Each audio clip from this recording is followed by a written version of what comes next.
అసలు ఆ రాత్రి ఏం జరిగింది? సుశీల ఎందుకు చనిపోయింది? సూసైడ్ చేసుకోవాల్సిన అవసరం ఏం వచ్చింది? తెలుసుకోవాలంటే కథలోకి వెళ్ళాల్సిందే.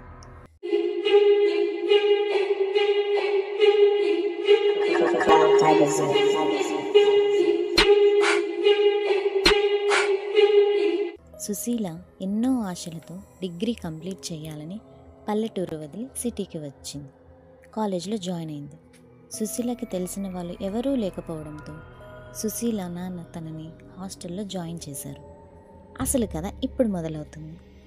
అదే హాస్టల్లో ఉన్న సంధ్య, గీత అనే ఇద్దరు బెస్ట్ ఫ్రెండ్స్ ఉంటారు. వాళ్ళు ఉన్న రూమ్కే సుశీల కూడా వస్తుంది. సుశీల, గీత, సంధ్య మంచి ఫ్రెండ్స్గా మారిపోతారు. అలా 1 సంవత్సరం గడిచిపోతుంది. సుశీలని ప్రేమిస్తున్నాను అని ఒక అబ్బాయి వెంట పడుతూ ఉంటాడు. కానీ సుశీల వద్దు అని ఎంత చెప్తున్నా సుశీల మాట వినకుండా వెంట పడుతూ తనని బాధ పెట్టేవాడు. ఆ బాధతో తను ఎక్కువగా స్ట్రెస్ ఫీల్ అయ్యి నిద్ర కూడా పట్టడం లేదు. డాక్టర్ సలహా మేరకు తను నిద్ర మాత్రలు తీసుకునేది. సుశీల ఇంతగా బాధపడుతుంటే చూసిన సంధ్య తనకి ధైర్యం చెప్తూ తనతో ఎంతో క్లోజ్ ఫ్రెండ్గా అయిపోయింది. ఒక రాత్రి సుశీల, సంధ్య, గీత నిద్రపోతున్నారు. తెల్లవారింది. సంధ్య కళ్ళు తెరిచి చూసేసరికి సుశీల చనిపోయింది. సుశీల పక్కన నిద్ర మాత్రలు, సూసైడ్ లెటర్ ఉంది. గీత, సంధ్యకి ఏమీ అర్థం కాదు. వెంటనే పోలీసులకి ఇన్ఫామ్ చేస్తారు. పోలీసులు వచ్చి చూసి తను నిద్ర మాత్రలు ఎక్కువ తీసుకోవటం వల్ల చనిపోయింది, తను సూసైడ్ చేసుకుంది అని చెప్తారు. ఒకరోజు గీత ఏదో పని మీద వాళ్ళ ఊరు వెళ్తుంది. సంధ్య ఒక్కతే రూమ్లో ఉంటుంది. సుశీల చనిపోయేసరికి సంధ్య చాలా బాధపడుతుంది. తనని మర్చిపోలేకపోతుంది. కాసేపు ప్రశాంతంగా ఉందామని లైబ్రరీకి వెళ్తుంది. షెల్ఫ్లో ఉన్న బుక్స్ తీద్దాం అనుకుంటుంది. కానీ తీసేలోపే అవి వాటంతట అవే పడిపోతూ ఉంటాయి. సంధ్యకి ఏమీ అర్థం కాదు. సరేలే ఏదో తగిలి పడిపోతుంటాయి అని కూర్చొని బుక్ చదువుతూ ఉంటుంది. అప్పుడు సంధ్య పక్కన ఎవరో కూర్చున్నట్టు తనకి అనిపిస్తుంది. కానీ ఎవరూ ఉండరు. సంధ్య మనసులో నాకు ఏమైంది అని అనుకుంటూ ఉంటుంది. హాస్టల్కి వెళ్దాం అని నడుచుకుంటూ వెళ్తుంది. అలా నడుస్తూ ఉంటే తన పక్కనే ఎవరో నడుస్తున్నట్టు అనిపిస్తుంది. అయినా ధైర్యంగా సంధ్య రూమ్కి వెళ్తుంది. ఫ్రెష్ అయ్యి కిందకి వెళ్ళి అన్నం తిందామని మెట్లు దిగుతూ వెళ్తుంది. మెట్లు దిగే సమయంలో తనకి గజ్జల శబ్దం వినపడుతుంది. భయంతో తిరిగి మళ్ళీ రూమ్లోకి వెళ్ళిపోతుంది. సంధ్యకి అసలు ఏం జరుగుతుందో అర్థం కావట్లేదు. కూర్చొని ఆలోచిస్తూ ఉంటుంది. నాతో ఎవరో ఏమైనా చెప్పాలనుకుంటున్నారా అని మనసులో అనుకుంటుంది. ఇంతలో తన ముందు ఉన్న బుక్ ఆటోమేటిక్గా ఓపెన్ అవుతుంది. అక్షరాలు దానంతట అదే రాయటం మొదలవుతుంది. ఎలా ఉన్నావు సంధ్య అని రాసి ఉంటుంది. సంధ్య భయపడుతూ, ఎవరు నువ్వు? నా పేరు నీకెలా తెలుసు అని అంటుంది. నన్ను ఇంకా గుర్తుపట్టలేదా? నేనే సుశీలాని అని చెప్పగానే వెంటనే సంధ్య, నిజం చెప్పు, నాకు భయం వేస్తుంది. అప్పుడు సుశీల, నువ్వు నా ఫ్రెండ్వి. నేను బాధలో ఉన్నప్పుడు నన్ను ఓదార్చావు. నాకు తోడుగా నీడగా ఉన్నావు. అలాంటప్పుడు నేను నిన్నెందుకు భయపెడతాను? అంటే నువ్వు నిజంగానే సుశీలావా అని బోరున ఏడ్చి, నాకు ఒక విషయం చెప్పు, నువ్వు సూసైడ్ ఎందుకు చేసుకున్నావు? నీకు అవసరం ఏం వచ్చింది? నాతో మాట్లాడాలని ఎందుకు ట్రై చేస్తున్నావు? అసలు నాతో ఏం చెప్పాలనుకుంటున్నావు? అప్పుడు సుశీల, నిన్ను కలవటానికి ఒక కారణం ఉంది. నిజం చెప్పాలి అంటే నేను సూసైడే చేసుకోలేదు. నేను ఎలా చనిపోయానో కూడా నాకు తెలియట్లేదు. నువ్వు నాకు ఒక సహాయం చేయాలి. నన్ను ఎవరు చంపారో తెలుసుకోవాలి. నేను నిన్ను తప్ప ఎవరిని నమ్మలేను.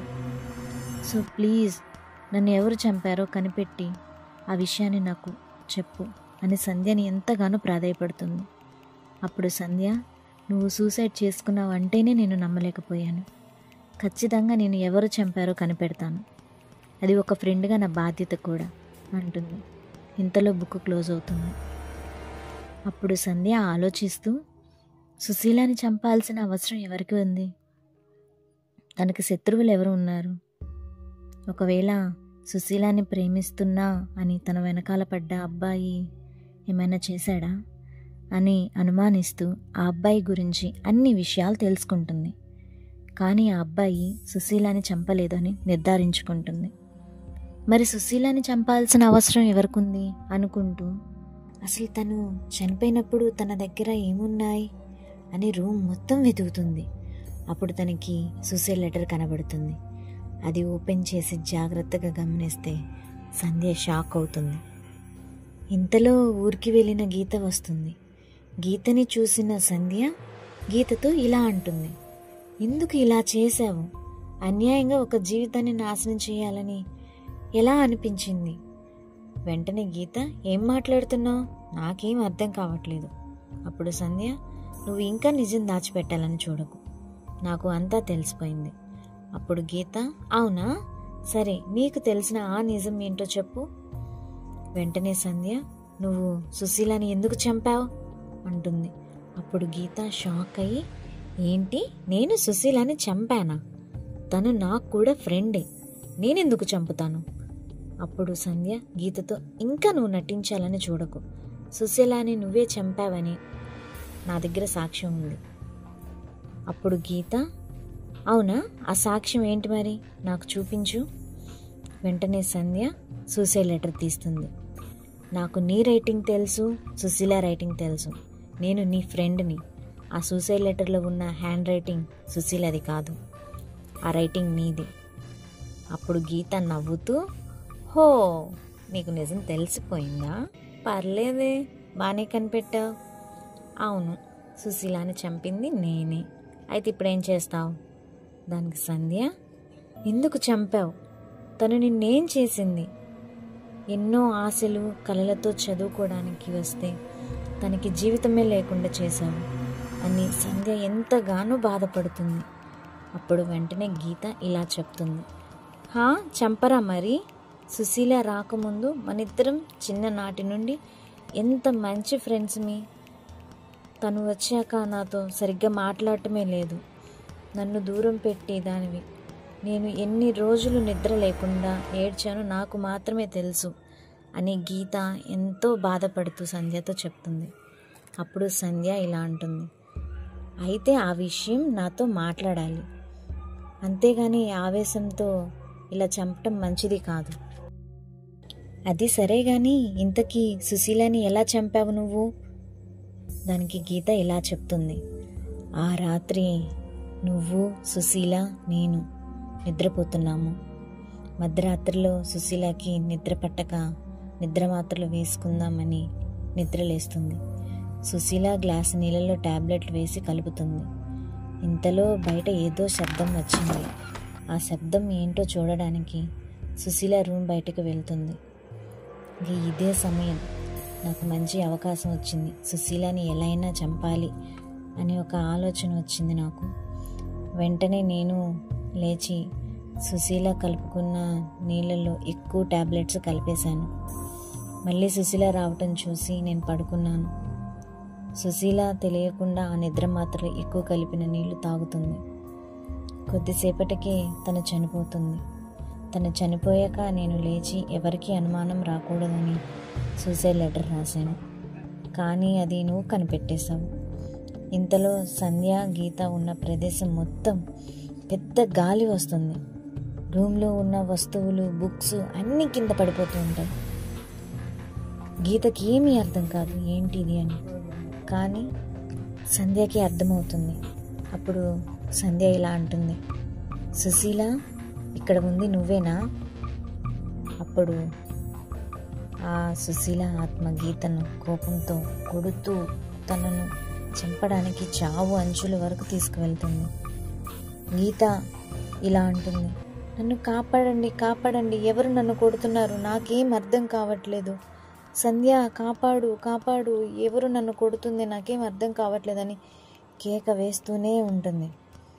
అది చూసిన సంధ్య, సుశీల ఆగు, తను కొట్టకు. సుశీల మాత్రం ఆపకుండా గీతను కొడతానే ఉండి తన్ని చంపాలని చూస్తుంది. అప్పుడు సంధ్య, ఆగు సుశీల, తన పాపను తనే పోతుంది, వదిలిపెట్టేసాయి అని చెప్పని సుశీలతో చెప్తుంది. గీతకి ఆ ఆత్మ సుశీలది అని తెలిసి, సుశీల నన్ను క్షమించు, నేను తప్పు చేశాను, నిన్ను చంపి చాలా పెద్ద తప్పు చేశాను, దయతో నన్ను క్షమించు అని సుశీలని ప్రాధేయపడుతుంది. అప్పుడు సంధ్య సుశీల ఆత్మతో ఇలా అంటుంది, సుశీల వదిలేసే తనని, తన పాపంలో తనే పోతుంది, తను బాధపడుతుంది కదా, తన తప్పు తను తెలుసుకుంది కదా, ఇంకా తనని చంపకు, తనని వదిలేసేయి, నువ్వు కనుక తనని ఏమైనా చేస్తే మన స్నేహం మీద ఒట్టు అని సంధ్య ఆపేస్తుంది. అప్పుడు సుశీల సంధ్యతో, నీకు చాలా థ్యాంక్స్ చెప్పాలి, నాకు సహాయం చేశావు, నన్ను ఎవరు చంపారో కనిపెట్టావు, నీలాంటి నిజమైన స్నేహితురాలు ఉన్నందుకు చాలా అంటే చాలా సంతోషపడుతున్నాను, అలాగే గీత లాంటి ఫ్రెండ్ని చూసి బాధపడుతున్నాను. సంధ్య, ఇంకా నేను ప్రశాంతంగా వెళ్ళిపోతున్నాను, గుడ్ బై.